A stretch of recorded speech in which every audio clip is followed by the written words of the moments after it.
तर महत्त्वाची घडामोड आहे, भोंदू खरातच्या शस्त्र परवान्याची नाशिकच्या ग्रामीण पोलिसांमध्ये नोंदच नसल्याची बाब उघड होते।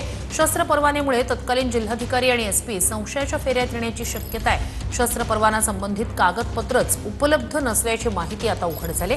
शस्त्र परवाना मंजूर झाल्यानंतर केंद्राच्या ऑनलाईन प्रणालीत त्याची नोंद असणं अनिवार्य आहे।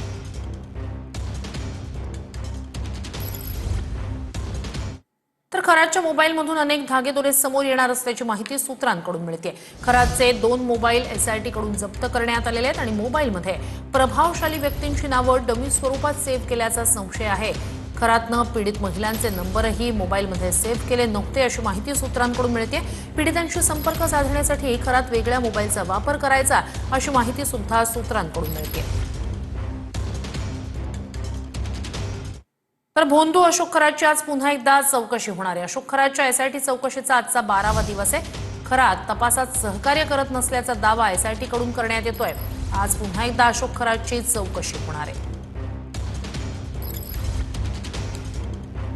तर भोंदू अशोक खरातची एसआयटी सध्या चौकशी सुरू आहे आणि या चौकशीचा आजचा 12वा दिवस आहे। अशोक खरात हा तपासात चौकशीत सहकार्य करत नसल्याची बाब सूत्रांकडून मिळते, माहिती तशी समोर येते।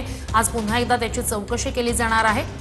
नुकतीच 1 एप्रिलपर्यंत त्याच्या पोलीस कोठडीतही वाढ झालेली आहे। मात्र तपासात खरात सहकार्य करत नसल्याचा एसआयटीचा दावा या सगळ्याच्याच पार्श्वभूमीवर त्याच्या मोबाईलमधनं जो डेटा रिकव्हर करण्यात आलेला आहे, त्या ठिकाणी सेव्ह करण्यात आलेले सगळे नावं आणि नंबर्स या सगळ्याबाबत अधिकची माहिती या चौकशीतूनच पुढे येणार आहे।